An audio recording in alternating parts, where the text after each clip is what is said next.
Menko Polhukam Mahfud MD menegaskan tadi pemerintah tidak menjegal bakal calon presiden koalisi perubahan Anies Baswedan.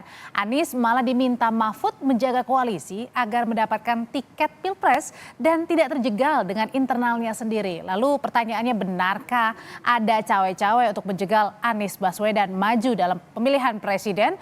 Sudah ada bersama kami di sore hari ini dengan tenaga ahli utama kantor staf kepresidenan Ade Irfan Pulungan, Ketua DPP Partai Nasdem Taufik Basari, dan juga pengamat politik dari Universitas Paramadina Jakarta Ahmad Khoirul Umam. Sore Bapak-bapak.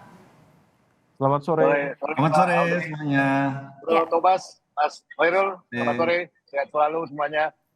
Saya ke Nasdem dulu, Bang Tobas. Bang Tobas, jadi kalau tadi pernyataannya Menko Polhukam, Pak Mahfud membantah adanya penjegalan Pak Anies dan justru bilang jangan sampai ini dijegal oleh internalnya sendiri. Koalisi perubahan tak solid maksudnya. Ya, tentunya kita berharap pernyataannya Pak Mahfud itu sesuai dengan fakta yang ada ya. Apabila kemudian pemerintah menyatakan tidak ikut campur atau cawe-cawe terhadap proses pilpres yang akan kita hadapi ke depan ini, mudah-mudahan itu yang terjadi. Ya tentunya kita partai-partai politik yang akan bersiap untuk menghadapi pilpres dan pileg di 2024 berharap kekuasaan atau pemerintah ini bersifat netral ya. Kemudian presiden selaku kepala negara sekaligus kepala pemerintah juga tidak cawe-cawe, tidak intervensi terhadap proses-proses menjelang pemilu 2024 ini. Harapannya kan seperti itu supaya kekuasaan ini bisa menjaga jarak yang sama kepada setiap partai politik ataupun calon presiden yang nanti akan didorong untuk maju di 2024. Kalau misalnya kekuasaan itu memiliki preferensi tertentu, ya itu yang menjadi kekhawatiran kita semua, karena preferensi tertentu kepada kandidat tertentu misalnya itu tentu akan berpengaruh pada bagaimana kekuasaan ini berdiri dalam posisi apakah Dan kekhawatiran itu dituangkan dengan pertemuan kemarin di kapal dengan koalisi perubahan, ada Partai Nasdem, ada Pak Surya Paloh, ada juga dari PKS, ada juga dari Demokrat, Mas Ahaye. Ya, tentunya ketika kita melakukan pertemuan antara para petinggi partai, ada Pak Ahaye di situ, ada Sekjen Demokrat, ada Presiden PKS dengan sekjennya dan para petingginya, kita menceritakan pengalaman masing-masing apa yang dialami selama ini dalam proses pengusungan terhadap Pak Anies Baswedan. Ya, dari cerita-cerita itu kan kita mendapatkan pengalaman masing-masing apa yang dialami, apa yang dan yang dibincangkan itu adalah terkait dengan pengalaman jegal-menjegal itu dan ditakutkan akan terjadi di 2024. Ya, saya tidak mencapai pada kesimpulan itu dulu ya. Tapi yang jelas kalau dari pengalaman-pengalaman yang kita hadapi selama ini, ya kita merasa ada ketidakadilan di dalam perlakuan antara satu partai politik dengan partai politik lainnya. Ya, di misalnya dalam seperti apa Bang? Bisa dikasih contoh perbedaannya? Ya, gitu saja. Yang jelas pernyataan bahwa presiden cawe-cawe ya di dalam proses menjelang pemilu ini pun sebenarnya kan menurut kami itu tidak tepat ya, karena bagaimanapun kita berharap presiden bisa menjaga jarak yang sama kepada seluruh pihak, termasuk juga ketika membicarakan persoalan negara ya itu juga bisa dilakukan secara bersama-sama, jangan karena kemudian memiliki preferensi terhadap kandidat tertentu akhirnya dianggap berbeda dan tidak dilibatkan lagi dalam kita untuk membangun negeri ini. Nah, jadi yang paling penting adalah ya bagaimana kemudian etika politik ini dijalankan. Oke. Jadi ada ketakutan dari koalisi perubahan terutama juga dari Nasdem nih, Bang Irfan, kalau misalnya pernyataan dari Presiden Jokowi tentang cawe-cawe ini justru ada penjegalan, ada keikutsertaan untuk menjegal koalisi tertentu, capres tertentu. Saya kok sore ini mendengarkan penjelasan Bro Tobas ini nggak seperti yang saya kenal Bro Tobas ini, Mbak Audi. Kenapa Bang?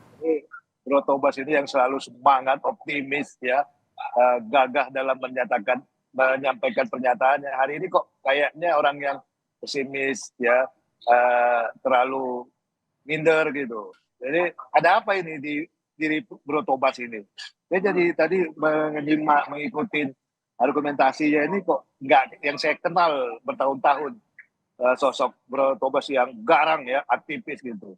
Jadi ya saya pikir ya dinamika yang di internal itu aja mungkin harus kita pertanyakan gitu. Ada apa sebenarnya Oke. internal yang ada gitu, Yang ya berbeda kan? memang poinnya apa yang ditangkap dari Bang Irfan, dari pernyataannya Ya, Bang Tobas? kenapa enggak kan sosok Bro Tobas ini orang yang sangat optimis, eh, penuh dengan semangat ya.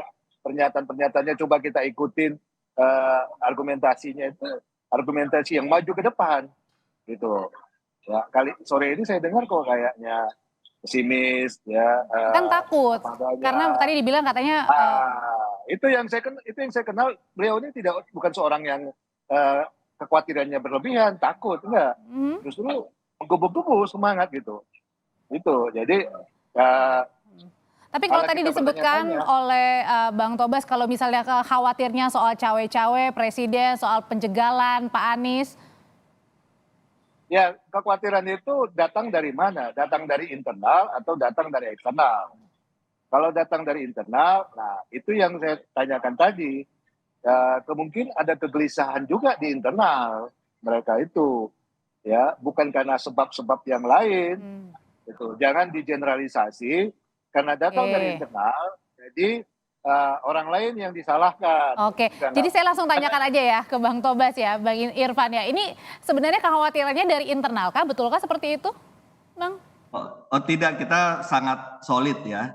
Jadi Bung Irfan memang kita bersahabat ya. Jadi memang kita tahu karakter masing-masing. Betul, biasanya saya menggebu-gebu, kemudian bersemangat, optimis.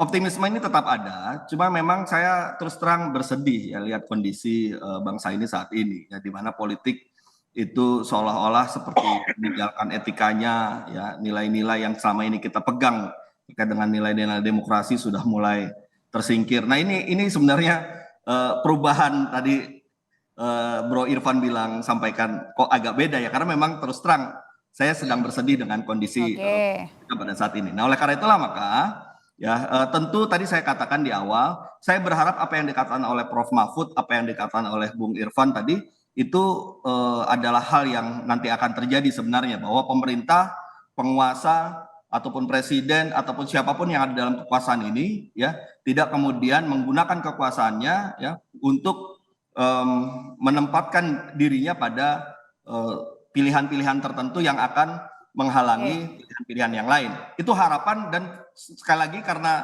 saya juga orang yang optimis, mudah-mudahan harapan itulah yang terjadi. Nah, kita tinggal tunggu, nanti masyarakat tentu akan bisa menilai apakah sesuai apa yang disampaikan dengan kenyataan yang terjadi ke depan ini. Oke, kalau tadi dibilang sharing-sharing pengalaman begitu, berarti artinya adalah ada kegusaran di dalam internal sendiri begitu, Bang? Iya, itu kan ketika kita berbagi pengalaman itu menunjukkan bahwa sebenarnya kita sangat solid ya, kita saling Solid mendukung. bukan terpecah ya di dalam internalnya Bukan, maksudnya ya? bukan, justru Oke, kita saling mendukung satu sama lain ketika kemudian ada pengalaman-pengalaman yang mungkin eh, baik. teman-teman berpikir ada hambatan di situ, maka kita saling mendukung, saling mensupport, saling membesarkan hati bahwa meskipun Oke. jalan ini mungkin tidak mulus ya, ada beberapa hambatan kita akan hadapi bersama-sama. Justru itulah di internal kita malah semakin solid dengan berbagai kesulitan dan hambatan yang kita hadapi dalam perjalanan ini. Mudah-mudahan ini pelajaran yang paling berharga buat kita, karena semakin kita mendapatkan banyak pengalaman ini, tentu akan semakin Oke. kuat di internal kita. Oke, saya ke Mas Koirul dulu ya. Mas Koirul, ini sebenarnya pernyataan dari pernyataan presiden yang salahnya di mana sih? Kemudian di banyak tafsiran begitu ya? Ya sebenarnya kalau misal kita merujuk dalam konteks statement presiden, presiden sendiri mencoba untuk bermain kata. Ketika pada momentum awal Mei beliau menyatakan secara tegas tidak ingin cawe-cawe, tetapi kemudian kemarin 29 Mei beliau menyatakan ingin cawe-cawe, tentu dengan segala penjelasan. Tetapi ada satu klausul terkait dengan penjelasan yang juga disampaikan oleh teman-teman dari Istana Presiden, bahwa cawe-cawe itu tidak masuk di dalam konteks ranah politik praktis. Tetapi kalau misal kemudian di trace back dalam proses manuver dan juga pendekatan politik presiden, memang diakui atau tidak ada unsur politik praktis yang cukup kuat. Kita bisa merujuk misalnya dari statement seorang Ketua Umum Golkar yang saat ini juga menjadi Menko, Pak Erlangga, menyatakan bahwa untuk menentukan koalisi ke depan akan menunggu arahan dan petunjuk dari Pak Jokowi. Kemudian Pak Mendak, Pak Zulkifli Hasan juga menegaskan bahwa Pak Jokowi adalah panglima politik tertinggi di dalam konteks Yang artinya? penentuan capres ke depan. Yang artinya bahwa meskipun diklaim bahwa hal itu merupakan bagian dari kerja kepentingan politik kenegaraan, tetapi fakta menunjukkan bahwa ada implikasi terhadap politik praktis. Nah, terkait dengan konteks ini, bagaimanapun juga dalam sistem pemilu, dalam proses pelaksanaan pemilu yang terbuka, adil, dan demokratis, memang betul-betul menghendaki adanya netralitas kekuasaan negara. Nah, oleh karena itu harus dijaga dengan betul. Nah, tetapi problemnya kekuasaan negara dalam konteks ini seringkali kemudian dimanfaatkan oleh sejumlah kekuatan tertentu sebagai bagian dari upaya kontestasi dalam ruang berdemokrasi. Problemnya adalah proses politisasi yang terjadi itu seringkali memang tidak mudah untuk dibuktikan, tetapi begitu mudah dirasakan.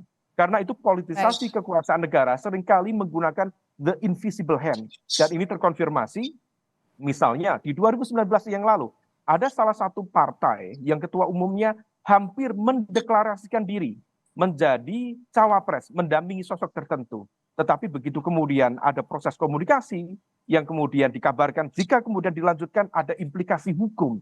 Dan kemudian akhirnya hal itu menjadi sebuah warning serius dan akhirnya menggagalkan proses koalisi. Artinya di dalam konteks penggunaan instrumen kekuasaan, hal itu menjadi hal yang seringkali terjadi dan inilah yang harus diantisipasi untuk menghadirkan proses demokrasi yang berimbang. Oke, apakah dilihatnya bahwa ini ada unsur politisnya begitu dari pernyataan Presiden tentang cawe-cawe, pernyataan dari Pak Presiden ini? Bisa difahami sebagai sebuah tafsir yang cukup beragam. Tentu Pak Presiden dengan segala penjelasannya menyatakan bahwa ini adalah dalam konteks kenegaraan. Tetapi kemudian implikasinya banyak yang kemudian merasa khawatir.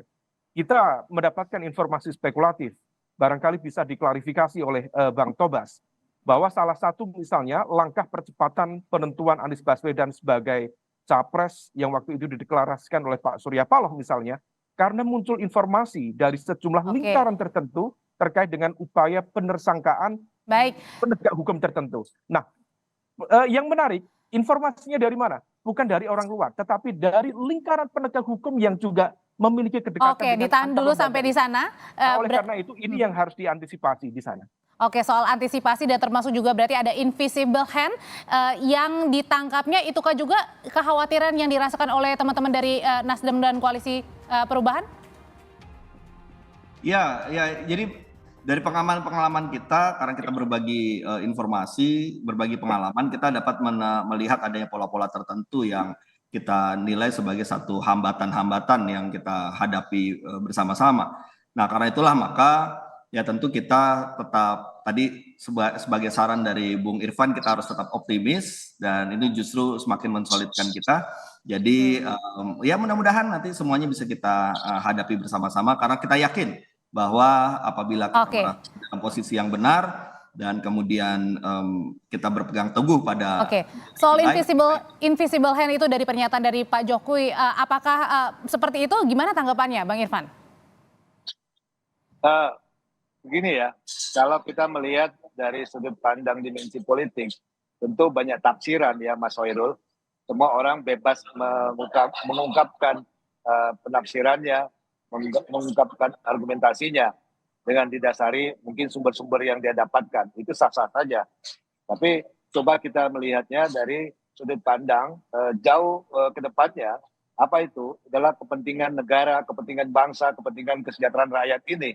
Ya, bagaimana sosok Presiden Jokowi yang semata-mata menginginkan kepentingan negara ini diletakkan di atas segala-galanya, kepentingan politik yang ada gitu. Nah, kalau kita melihat itu, mari kita dalam satu mindset yang sama, sudut pandang yang sama, melihatnya apakah kita punya keinginan bersama-sama, Mas Hoirul, menjadikan Republik ini, ya, bangsa ini menjadi bangsa yang maju cepat.